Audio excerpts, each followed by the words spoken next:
Assalamualaikum warahmatullahi wabarakatuh. Halo teman-teman semua, balik lagi nih di tugas video UAS dengan dosen Bapak Muhammad Iqbal Julhaq. Sebelumnya, kenalin nama saya Kurnia Syaida.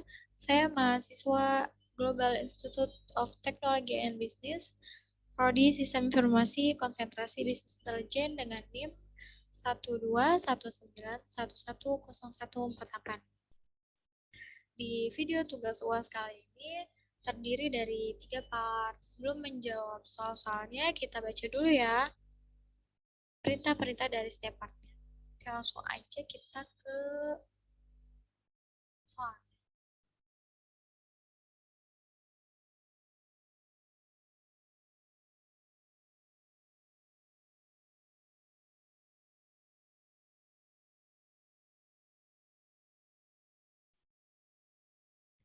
Di part pertama, carilah dan review 2 buah jurnal dengan tema classification dengan algoritma yang digunakan adalah naive Bayes dan decision tree.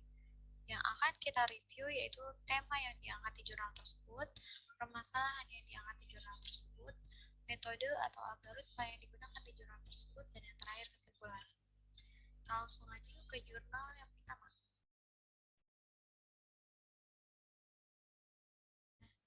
Jurnal yang pertama ini berasal dari Fakultas Ilmu Komputer Universitas Singa Perbangsa Karawang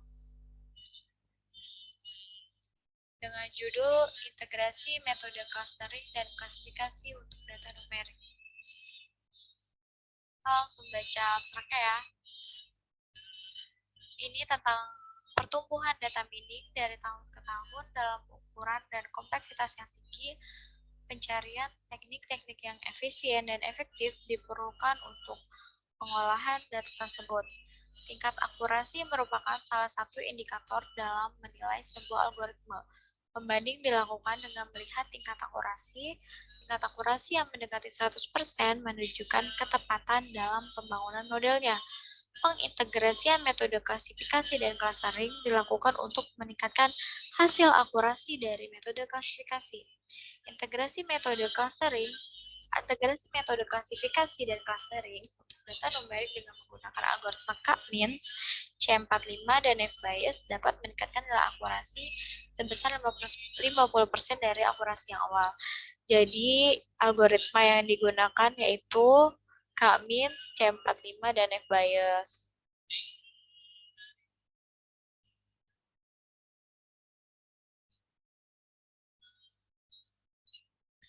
Data mining atau lebih dikenal juga dengan sebutan knowledge discovery in database. Data mining ini merupakan salah satu cara yang digunakan untuk mendapatkan pengetahuan baru dengan memanfaatkan jumlah data yang sangat besar.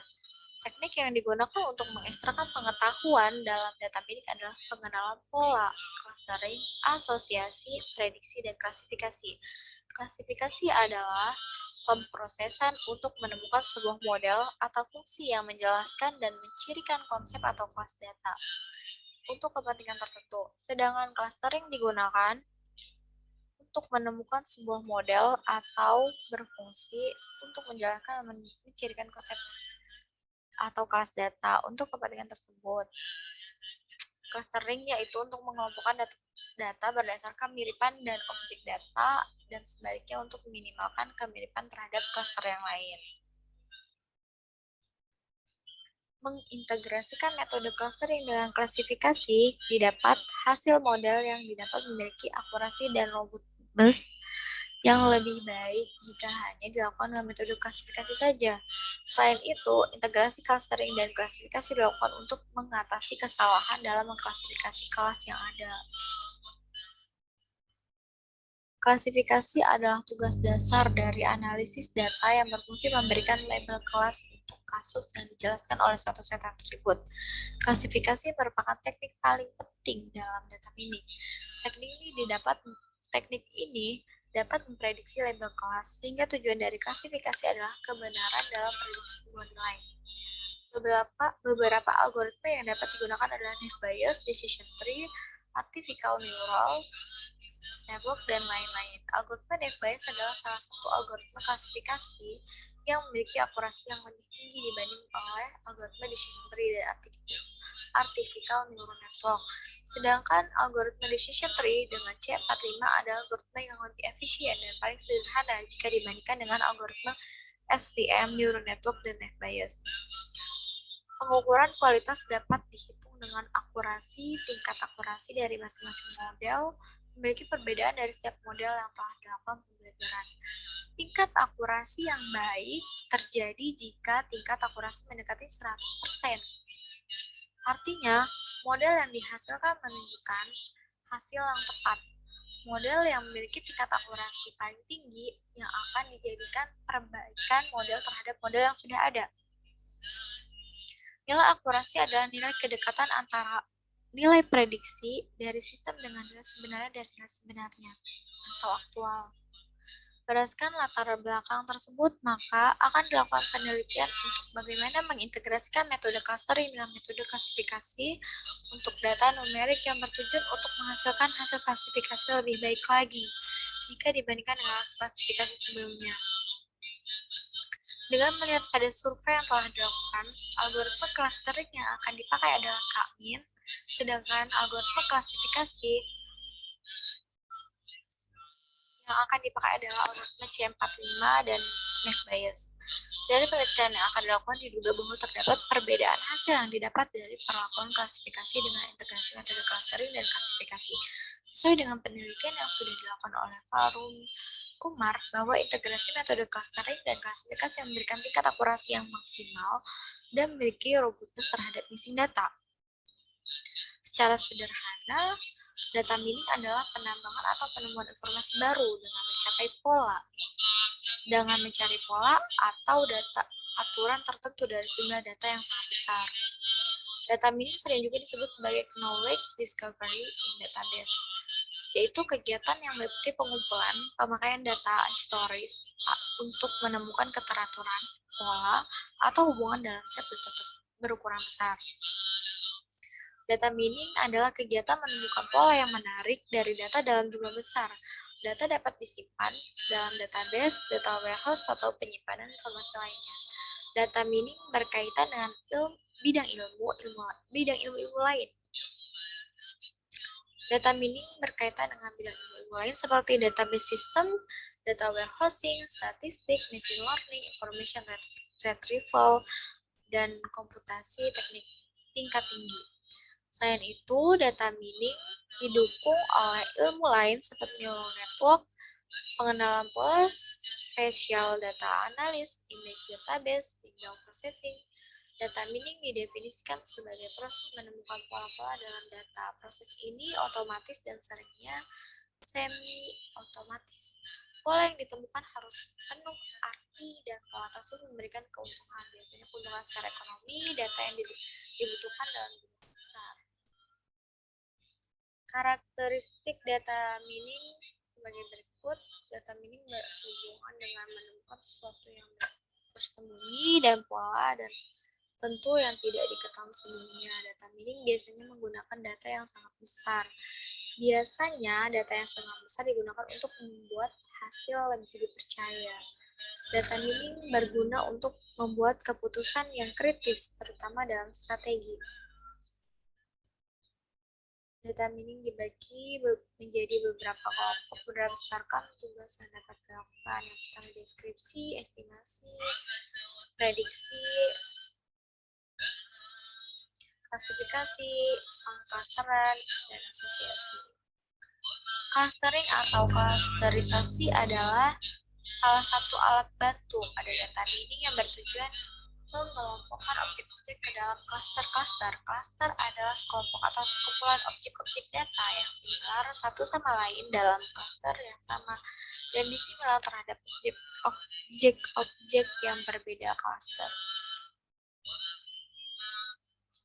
Objek akan dikelompokkan ke dalam satu atau lebih klaster sehingga objek-objek yang berada dalam satu klaster akan mempunyai kesamaan yang tinggi antara satu dengan lainnya. Objek dikelompokkan berdasarkan prinsip memaksimalkan kesamaan objek pada klaster yang sama dan memaksimalkan ketidaksamaan pada klaster yang berbeda. Kesamaan objek biasanya diperoleh dari nilai-nilai atribut yang menjelaskan objek data, sedangkan objek-objek data biasanya direpresentasikan sebagai sebuah titik dalam ruang multidimensi. Dengan menggunakan klasterisasi, dapat mengidentifikasi daerah yang padat, menemukan pola-pola distribusi secara keseluruhan, dan menemukan keterkaitan dan yang menarik antara atribut-atribut data. Dalam data mining, usaha difokuskan pada metode-metode penemuan untuk klaster pada basis data berukuran besar secara efektif dan efisien. Beberapa kebutuhan besar secara efektif dan beberapa kebutuhan klasterisasi dalam data mining meliputi skalabilitas, kemampuan untuk menangani tipe atribut yang berbeda, mampu menangani dimensionalitas yang tinggi, menangani data yang mempunyai noise, dan dapat diterjemahkan dengan mudah. Kita lihat ya contoh clustering. Ini merupakan contoh cluster. Cluster 1, cluster 2, outlier, out.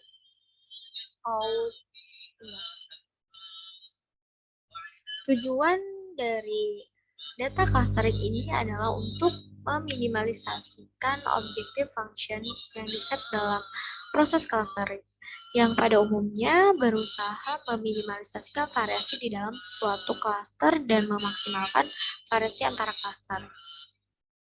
Pada umumnya terdapat dua pendekatan cluster, yaitu pendekatan partisi dan pendekatan hierarki. Clustering dengan pendekatan partisi merupakan pelompokan data dari satu kelompok, kemudian dibagi menjadi beberapa kelompok yang kecil. Contoh metode clustering dengan pendekatan partisi adalah K-mean clustering. Clustering dengan pendekatan hierarki yaitu sering disebut dengan hierarchical clustering, pengelompokan data dengan menggabungkan masing-masing record atau individu pada data menjadi cluster-cluster. Contoh metode clustering dengan pendekatan hierarki adalah agglomerative hierarchical clustering. Yang selanjutnya itu klasifikasi merupakan suatu pekerjaan menilai objek data untuk memasukkan ke dalam kelas tertentu dari sejumlah kelas yang tersedia. Dalam klasifikasi ada dua pekerjaan utama yang dilakukan. Yang pertama, membangun model sebagai prototipe untuk disimpan sebagai memori. Yang kedua, penggunaan model tersebut untuk melakukan pengenalan klasifikasi prediksi pada suatu objek data lain agar diketahui di kelas mana objek data tersebut dalam model yang sudah disimpannya. Ada banyak metode data mining yang digunakan untuk tujuan yang berbeda-beda. Metode klasifikasi digunakan untuk membantu dalam memahami pengelompokan data. Klasifikasi sendiri merupakan cabang dari discovery data mining seperti yang ditunjukkan pada gambar. Kita lihat gambarnya ya. Gambarnya data mining klasifikasi. Kita lihat penjelasannya, kita baca. Gambar tersebut menunjukkan data mining terdiri dari dua jenis, yaitu data mining verification oriented yang berorientasi untuk memverifikasi data pengguna dan data mining discovery oriented yang berguna untuk menemukan aturan baru atau pola yang mandiri dari sebuah set data. Jenis data mining discovery terdiri dari dua cabang, yaitu prediction and description. Metode description berorientasi pada interpretasi data yang berfokus pada pemahaman dengan visualisasi, sedangkan metode prediction berorientasi bertujuan secara otomatis membangun model perilaku yang peroleh sampel baru dan tak terlihat dan mampu memprediksi nilai-nilai dari variabel yang terkait dengan sampel.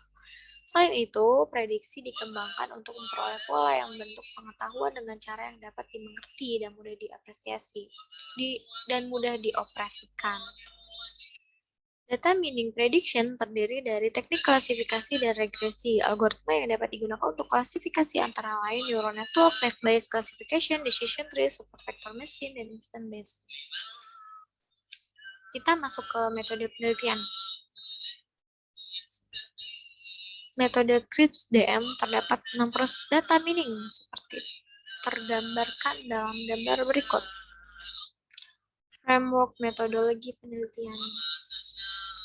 Ada business understanding, data understanding, data preparation, modeling. Ini step-step yang dilakukan dalam penelitian ya. Ada evaluasi, deployment. Kita langsung masuk ke hasil pembahasan. Hasil dan pembahasan.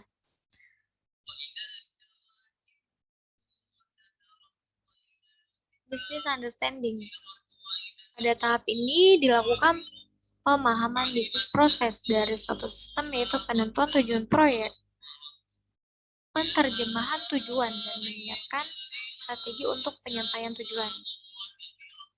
Akurasi merupakan kedekatan antara nilai yang diamati serta nilai referensi atau standar yang diterima. Nilai akurasi yang kurang mencerminkan adanya bias sistematis dalam sistem pengukuran diantaranya adalah penggunaan yang tidak sepantasnya. Akurasi diukur dengan sejumlah kesalahan dalam pengukuran dibandingkan dengan proporsi pengukuran total.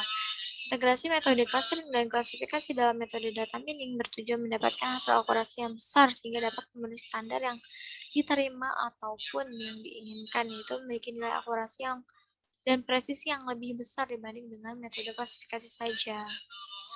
Data understanding diperoleh dari UCI Machine Learning Repository. Data yang digunakan adalah dataset yang memiliki tipe numerik. Dataset yang dipergunakan adalah dataset yang memiliki nilai atribut adalah numerik. Yang terdiri dari nilai integral dan real, maka dataset yang dipilih adalah diabetic retinopathy Debrecen dataset. Diabetic retinopathy Debrecen dataset terdiri dari 20 atribut dan data sebanyak 1151 record. Tidak ada missing value dan didonasikan tanggal 3 November 2014. Tipe data numerik dipilih karena algoritma K-means mencapai performa terbaik dengan dataset numerik. Diabetic retinopathy Debrecen dataset merupakan data citra digital yang digunakan untuk mendeteksi diabetik retinopati. Di dalam dataset tersebut terdapat 20 atribut seperti pada tabel. Kita baca tabelnya ya. Atribut 0, penilaian kualitas biner, tipe datanya numerik. Atribut 1, keterangannya hasil biner screening. Tipe datanya numerik. Atribut 2 sampai 7, keterangannya hasil mikroaneurisma MA. Tipe datanya numerik. Atribut 8 sampai 15, hasil eksudat. Tipe datanya numerik. Atribut 16, jarak pusat makula dengan pusat disoptik. Tipe datanya numerik. Atribut 17, diameter disoptik. Tipe datanya numerik. Atribut 18, hasil biner dari klasifikasi AM atau FM. Tipe datanya numerik. Atribut 19, keterangannya kelas. Tipe datanya numerik. Selanjutnya data preparation. Diabetic retinopathy Debrecen dataset memiliki 19 atribut dan 1 class output. Keseluruhan atribut bertipe data numerik. Keseluruhan data pada diabetic retinopathy Debrecen dataset akan digunakan. Selanjutnya kita masuk ke tahap modeling. Fase modeling akan dilakukan sesuai dengan framework metodologi penelitian, yaitu pada fase modeling akan dibagi menjadi 4 buah percobaan, yaitu percobaan pertama adalah pemodelan dengan menggunakan algoritma C45 untuk klasifikasinya. Percobaan kedua adalah permodelan dengan menggunakan algoritma Naive Bayes untuk klasifikasinya. Percobaan ketiga adalah integrasi clustering dan klasifikasi dengan algoritma clusteringnya adalah K-means, dan untuk klasifikasinya memakai algoritma C45. Sedangkan percobaan keempat adalah integrasi clustering dengan klasifikasi dengan algoritma clusteringnya memakai K-means, sedangkan untuk klasifikasinya memakai algoritma Naive Bayes. Modeling dilakukan dengan memanfaatkan tools WK3.8. Kita baca dari percobaan pertama. Percobaan pertama menerapkan klasifikasi decision tree dengan pengembangan C45 dataset diabetic retinopathy Debrecen dimasukkan ke pre-process lalu masuk ke classify dan pilih tree dan C4.8 dengan cross validation 10 fold. Percobaan kedua menerapkan klasifikasi teorema Bayes dengan pengembangan Naive Bayes, sama halnya dengan percobaan pertama. Data set diabetic retinopathy Debrecen dimasukkan ke pre-process lalu masuk ke classify dan pilih Bayes lalu Naive Bayes dengan cross validation 10 fold. Percobaan ketiga merupakan integrasi dari clustering dan klasifikasi dengan menggunakan algoritma K-means untuk clustering dan algoritma C45 untuk klasifikasi. Diabetic retinopathy dataset diabetic retinopathy Debrecen dimasukkan ke preproses dengan menghilangkan atribut kelas, yaitu atribut 19, yaitu penentu penderita diabetes dengan nilai 1 atau tidak dengan nilai 0. Keseluruhan dataset tersebut dipergunakan untuk proses training set. Cluster simple K-means dipilih dengan menentukan nilai K sebanyak 2. Hasil yang sudah didapat dilihat di visualis cluster assignment. Hasil yang sudah disimpan dilakukan proses klasifikasi seperti percobaan pertama. Kita masuk ke percobaan keempat, merupakan integrasi dari clustering dan klasifikasi dengan menggunakan algoritma K-means dan McBayes. Proses clustering yang diterapkan sama dengan percobaan ketiga. Hasil yang didapat disimpan dan dilakukan proses klasifikasi seperti percobaan kedua. Skema skenario penelitian. Percobaan pertama, klasifikasi C4.5, percobaan kedua, klasifikasi McBayes, percobaan ketiga, clustering K-means dan klasifikasi C45, percobaan keempat, clustering K-means dan klasifikasi McBayes. Kita masuk ke tahap evaluation. Tahap evaluasi dilakukan setelah modeling. Evaluasi dilakukan dengan menghitung nilai akurasi, root mean square error, RMSE, ROC, curve, dan waktu pembangunan model. Nilai akurasi dapat dihitung dengan menggunakan confusion metric pada tabel 2. Nilai akurasi yang mendekati nilai 100 menandakan model yang dihasilkan lebih baik dari model yang lain. Nilai akurasi dapat dihitung dengan persamaan pertama. Berarti nih, prediction class, kalau positif itu true, positif count, TP. Kalau positif, negatif, false, negatif, count. Negatif, positif, false, positif, count. Negatif, negatif, true, negatif, count. Kita baca kesimpulan. Udah masuk kesimpulan aja nih. Dari keempat percobaan telah dilakukan dalam penelitian ini, yaitu percobaan pertama dan kedua hanya menggunakan teknik klasifikasi, percobaan ketiga dan keempat menggunakan teknik integrasi antara clustering dan klasifikasi. Dataset yang dipakai adalah dataset diabetic retinopathy Debrecen yang semua datanya bernilai numerik kecuali atribut kelas. Peningkatan yang terjadi setelah dilakukan integrasi metode klasifikasi dan clustering untuk data numerik dengan menggunakan metode algoritma C4.5 dan McBayes untuk metode klasifikasinya dan algoritma K-means untuk metode clusteringnya berhasil dengan baik. Terbukti bahwa nilai akurasi waktu yang digunakan untuk membangun model RMSE dan ROC curve mengalami peningkatan yaitu sebesar 50% lebih besar. Lebih baik. Peningkatan nilai akurasi ROC dan penerusan RMSE dikarenakan ketepatan klasifikasi ke dalam kelas yang dituju sehingga kesalahannya berkurang. Oke, jadi itu kesimpulannya. Dia itu pakai algoritma K-means, McBayes, C45 atau decision tree. Kita lanjut ke jurnal kedua.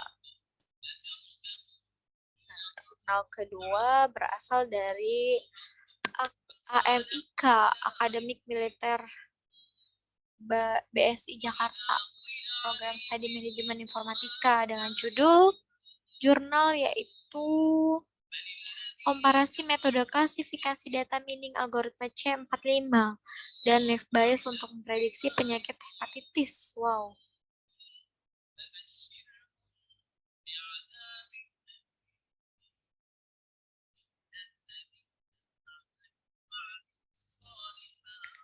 Penyakit hepatitis merupakan penyakit peradangan hati karena infeksi virus yang menyerang dan menyebabkan kerusakan pada sel-sel dan fungsi organ hati. Penyakit hepatitis merupakan penyakit cikal bakal dari kanker hati. Penyakit hepatitis dapat merusak sistem fungsi organ hati sebagai penetral racun dan sistem pencernaan makanan dalam tubuh yang mengurai sari-sari makanan untuk kemudian disebarkan ke seluruh organ tubuh yang sangat penting bagi manusia. Penelitian dalam hal prediksi penyakit hepatitis telah banyak dilakukan oleh para peneliti terdahulu. Penelitian ini menggunakan metode klasifikasi data meaning algoritma C45 dan McBayes. Kemudian dilakukan perbandingan kedua metode pengukuran dua metode tersebut menggunakan confusion metric dan curve erosi. Hasil penelitian ini adalah algoritma terbaik yang dapat digunakan untuk prediksi penyakit hepatitis. Oke, kita baca pendahuluannya. Dewasa ini, dalam dunia kesehatan, diagnosis penyakit menjadi hal yang sangat sulit dilakukan. Namun demikian, catatan rekam medis telah menyimpan gejala-gejala penyakit pasien dan diagnosa penyakitnya. Hal ini tentu sangat berguna bagi para ahli kesehatan. Mereka dapat menggunakan catatan rekam medis yang sudah ada sebagai bantuan untuk mengambil keputusan tentang diagnosis penyakit pasien. Hepatitis atau peradangan hati merupakan salah satu dari banyaknya jenis penyakit hati yang lainnya seperti pembengkakan hati, fatty liver, dan kanker hati cirrhosis. Di Indonesia pada tahun 2000 penyakit hati merupakan salah satu dari 10 besar penyakit penyebab kematian terbesar di Indonesia. Seiring dengan perkembangan ilmu pengetahuan dan teknologi informasi, kehadiran cabang ilmu baru di bidang komputer data mining telah menarik banyak perhatian dalam dunia sistem informasi. Literatur mengenai pembahasan prediksi hepatitis telah dilakukan dengan beberapa metode. Berikut metode-metode yang pernah dilakukan untuk membaca prediksi penyakit hepatitis.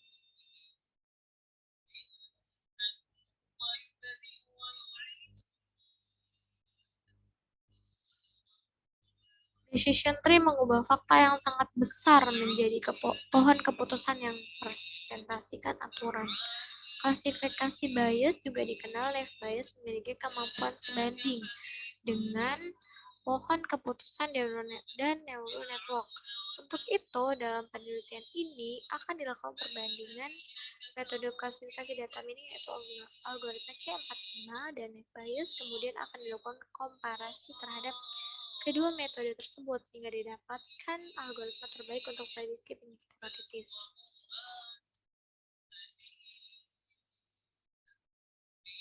Kita langsung ke algoritma C45 atau decision tree, menyerupai struktur flowchart yang masing-masing internal nodenya dinyatakan sebagai atribut pengujian. Setiap cabang mewakili output dari pengujian dan setiap node daun, terminal node, menentukan label kelas. Node paling atas dari sebuah pohon adalah node akar. Algoritma C45 menggunakan konsep information gain atau entropy reduction untuk memilih pembagian yang optimal. Tahapan dalam membuat pohon keputusan algoritma C45 yaitu yang pertama, mempersiapkan data training dapat diambil dari data histori yang pernah terjadi sebelumnya dan sudah dikelompokkan ke dalam kelas-kelas tertentu. Yang kedua, menentukan akar dari pohon dengan menghitung nilai gain yang tertinggi dari masing-masing atribut atau berdasarkan nilai indeks entropi terendah sebelumnya dihitung terlebih dahulu. Yang ketiga, hitung nilai gain dengan rumus. Keempat, ulangi langkah kedua hingga semua record terpartisi. Proses partisi pohon keputusan akan berhenti di saat semua tuple dalam record dalam simple n mendapat kelas yang sama. Tidak ada atribut dalam record yang dipartisi lagi. Tidak ada record di dalam cabang yang kosong. Kita lanjutkan Naive Bayes. Kelas kata naive yang terkesan merendahkan berasal dari asumsi independensi pengaruh nilai suatu atribut pada probabilitas pada kelas yang digunakan terhadap nilai atribut lainnya. Penggunaan teorema Bayes pada algoritma Naive Bayes yaitu dengan mengkombinasikan prior probability dan probabilitas bersyarat dalam sebuah rumus yang bisa digunakan untuk menghitung probabilitas biar klasifikasi yang mungkin. Model independence ini menghasilkan pemecahan yang terbaik. Efektif metode Naive Bayes juga terlihat pada contoh dalam Han dan Yu dan pembandingan empiris.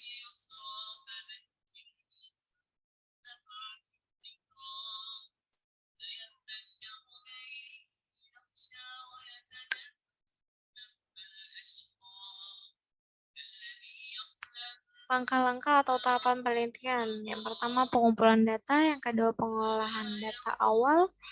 Tiga, model atau metode yang diusulkan. Yang keempat, eksperimen dan pengujian metode atau model.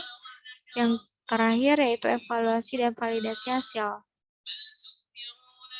Hasil dan pembahasan eksperimen dan pengujian metode algoritma C45 pada tahap ini dilakukan eksperimen dan pengujian metode yang digunakan yaitu penghitungan dan mendapatkan rule-rule yang ada pada algoritma yang diusulkan yaitu algoritma C45. Langkah yang dilakukan menghitung jumlah kasus, hitung nilai entropi, dan nilai gain. Selanjutnya, kita masuk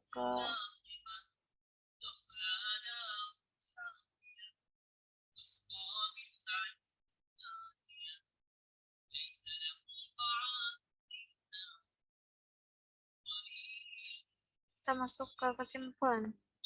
Dari hasil penelitian yang telah dilakukan pada data pasien penderita penyakit hepatitis, maka dapat disimpulkan bahwa metode klasifikasi data mining algoritma C45 menghasilkan akurasi 77,29% dan nilai AUC 0,846 yang termasuk dalam good classification.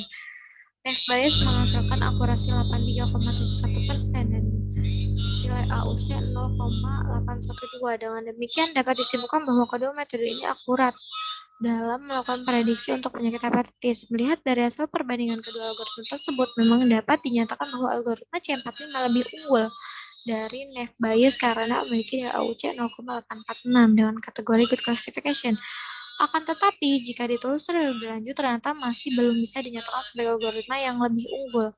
Menurut penguji, berdasarkan akurasi, algoritma terbaik adalah Naive Bayes, sedangkan menurut penguji berdasarkan ROC curve, algoritma yang terbaik adalah algoritma C45. Agar penelitian ini bisa ditingkatkan, berikut ini adalah saran untuk mendapatkan hasil yang lebih baik. Yang pertama, penelitian ini dapat dikembangkan lebih lanjut dengan melakukan uji statistik dengan menggunakan uji t-test dengan membandingkan kedua algoritma untuk melihat algoritma mana yang lebih dominan atau signifikan berdasarkan nilai probability. Yang kedua, penelitian ini dapat dikembangkan dengan metode optimasi seperti PSO, Particle Swarm Optimization, GA, Genetic Algorithm, dan lainnya.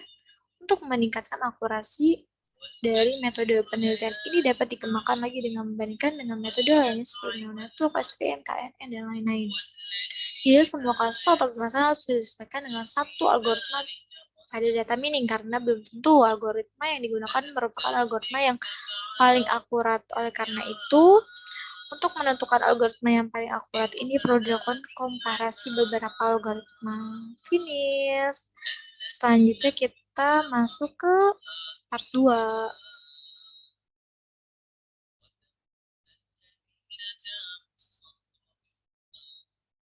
Kita baca soal part 2 ya.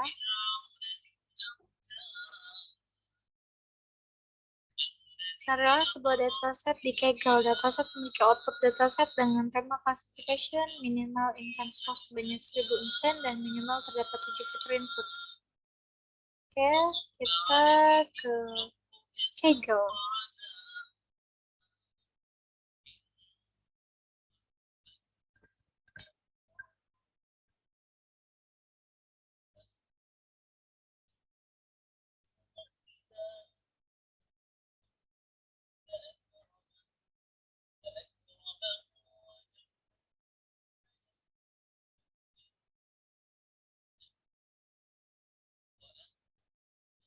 Kemarin itu saya udah sempat cari ya dataset tentang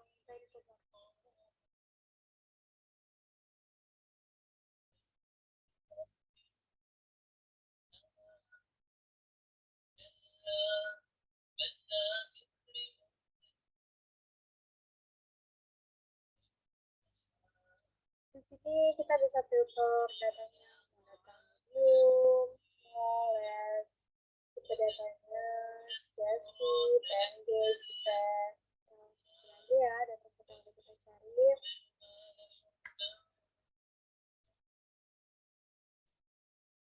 Terus kita lihat datanya.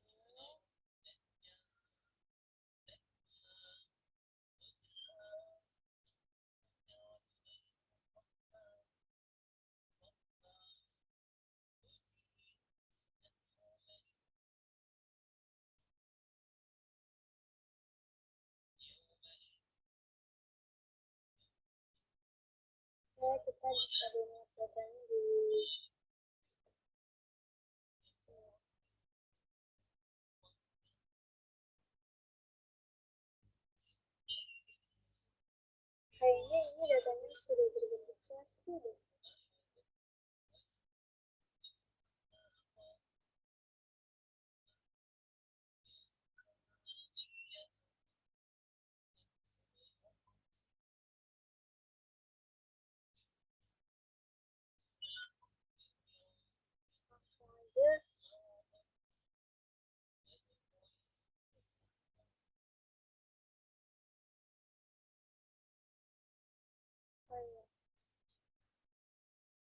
Baca part 3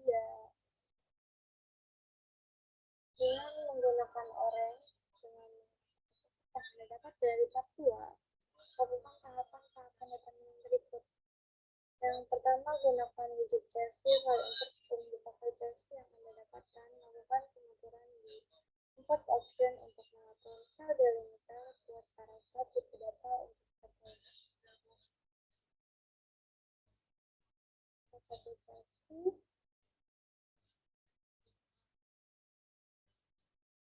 Kecuali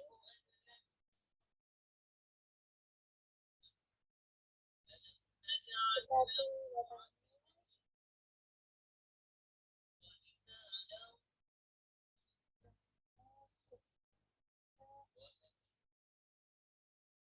import option, tapi sel delimiternya yaitu koma, buat karakter yang kedua, dan kolom tipenya itu auto. Ini bisa dirubah juga ya.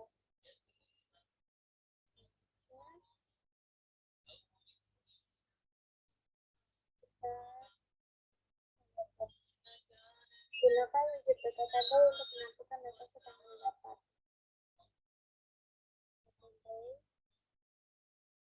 Sambungin terus 2 kali sudah tampil data set image class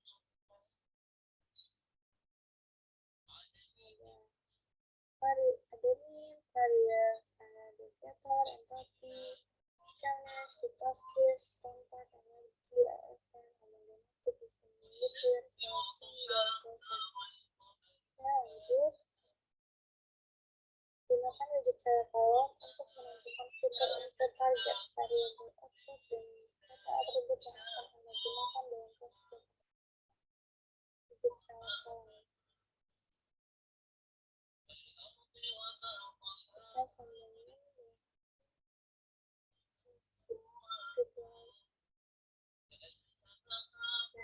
ini udah selesainya.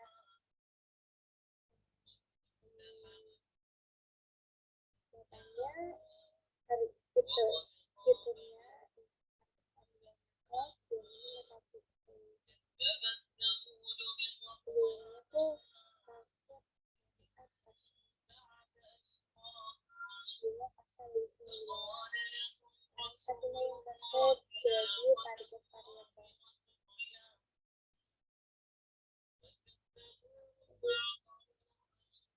Kita lihat datanya.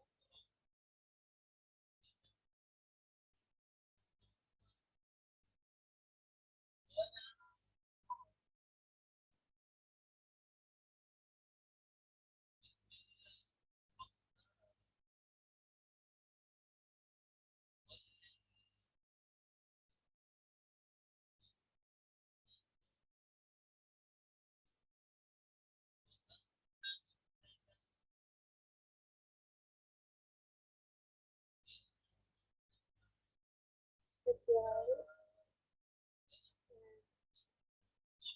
kasnya sebagai target variabel ini datanya ini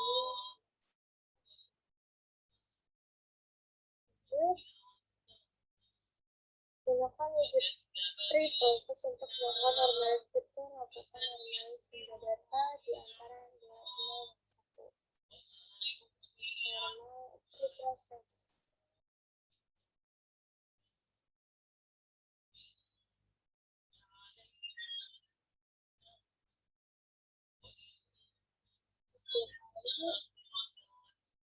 Kita pilih normalize fitur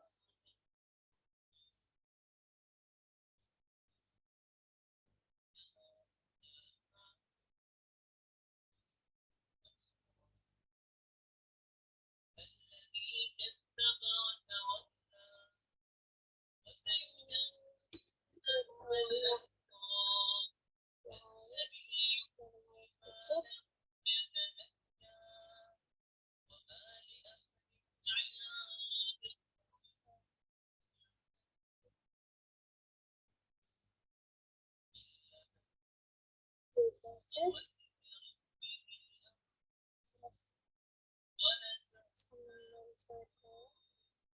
terus 2 kali dan normal sudut. Nah, kita pilih normalize di interval. Terus kita coba lagi.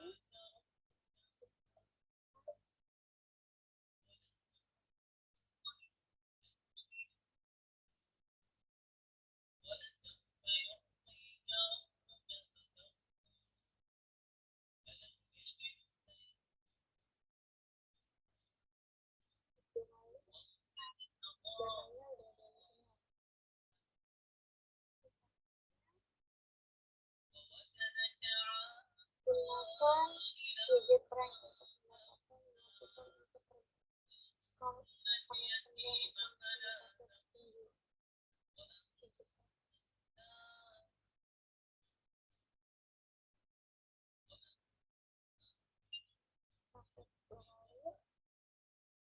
Information dan informasi berhasil checklist kita pilih dasarnya yang terbaiknya.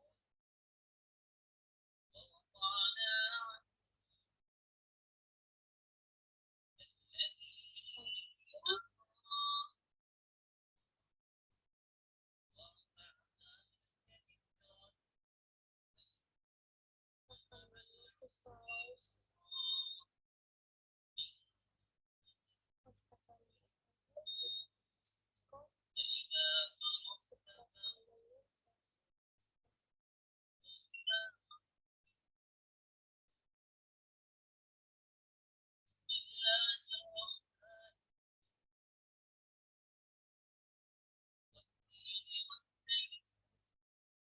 gunakan kata-kata untuk menantang makna terbaik.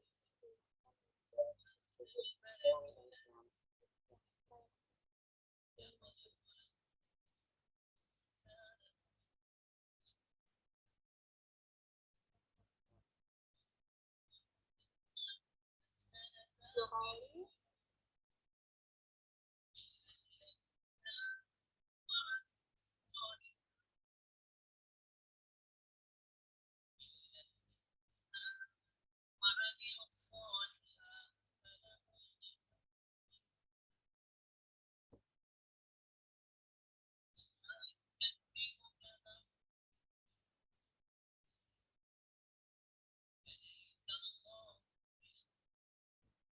So,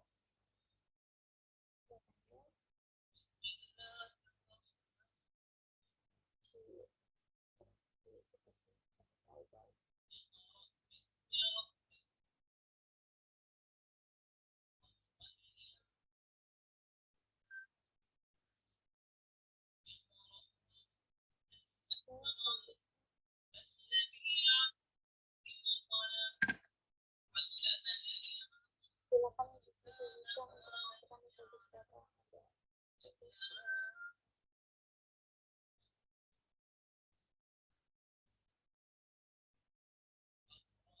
Kita klik 2 kali.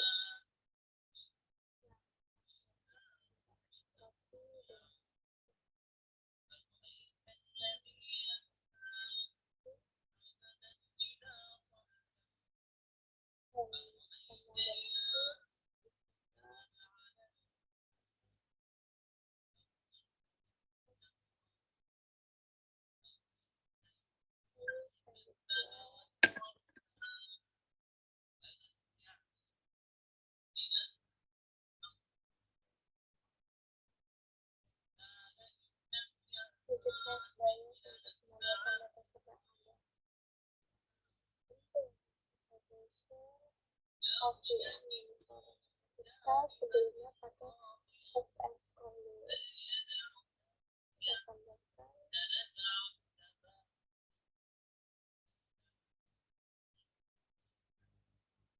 Jadi pertama perintahnya widget rank bias. Kali ini di model ya teman-teman. Bias, bias. Kita taruh di sini dulu. Kita sambungkan.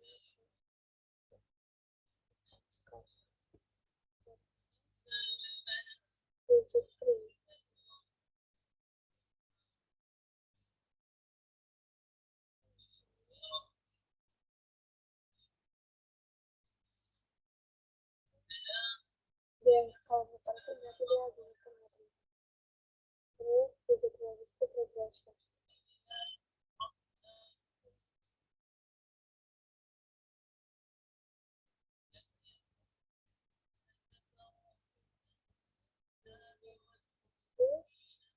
Terus digit SPM.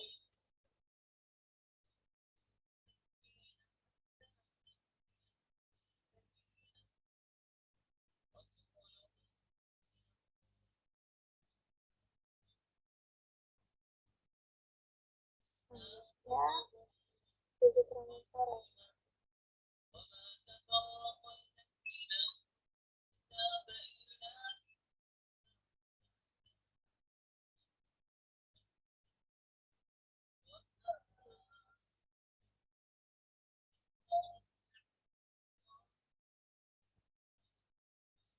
Lalu kita ketahui bahwa di setiap algoritma ini bisa diatur parameternya.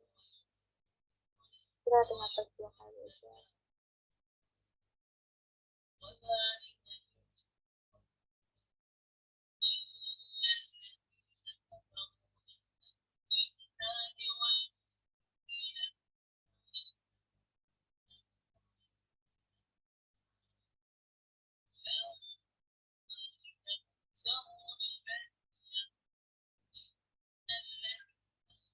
Jadi ini dua kali di tes ekspor, kita lihat, kita pilih number of host di sini untuk nanti kita bisa baca nilai AUC, nilai CA, F1, position, score.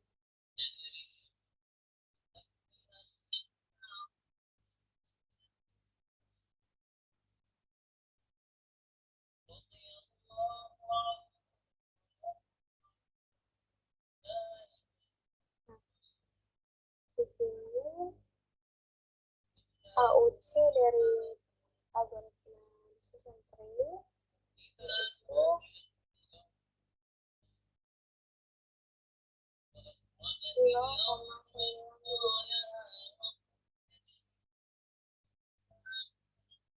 Terus SPM 0,9, AUC 0,9,8 dan random forest 0,990, minus 0,9 basic regression 0,9. Yang tersebut dikatakan akurat jika sudah lebih dari di atas 90%. Terus selanjutnya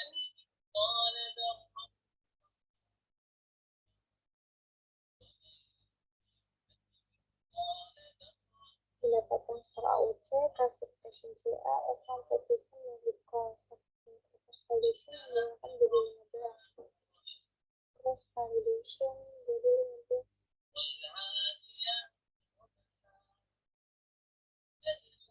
Ada 10 baca ini ya, nilai AUC dari TRI 0,99, dari SPM 0,988, dari Universe 0,990, dari Netbase 0,986, dan Regression 0,993. Nilai CA 0,971, 0,950, 0,978, 0,951, 0,976, dari F1. Dari TRI 0,971, SPM 0,91, dari Universe 0,978, dari Netbias 0,951, dan Logistic Regression 0,976. Dan nilai precision dari TRI 0,971, dari SPM 0,951, dari Random Forest 0,978, dari Netbias 0,952, dari Logistic Regression 0,977. Nilai recall dari TRI 0,971, SVM 0,950, Random Forest 0,978, F-bias 0,951, Logistic Regression 0,976. Oke, selanjutnya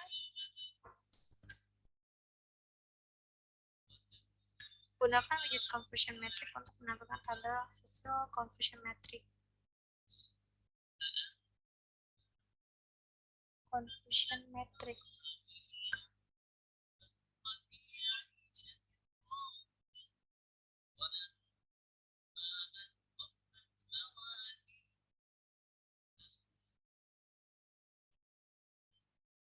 Saya klik 2 kali. Ref bias 1972. Logistic regression 2065, SVM 1943, Random Forest 2054, Decision Tree 2031. Selanjutnya, gunakan widget prediction untuk menampilkan hasil prediksi dari setiap model yang didapat. Prediction.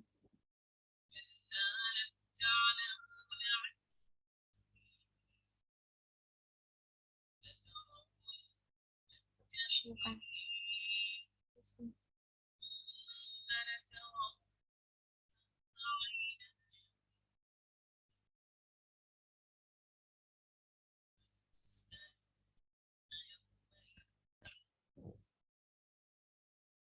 Tunggu ya.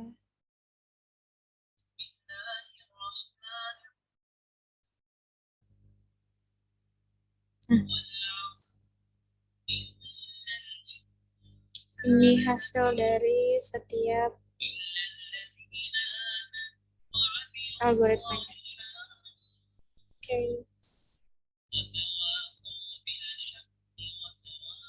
Nah, itu tadi penjelasan berdasarkan pemahaman yang saya dapatkan dari dosen saya. Kurang lebihnya mohon maaf. Cukup sekian video UAS kali ini. Sampai jumpa di video selanjutnya. Assalamualaikum. Selamat Hari Raya Kurban.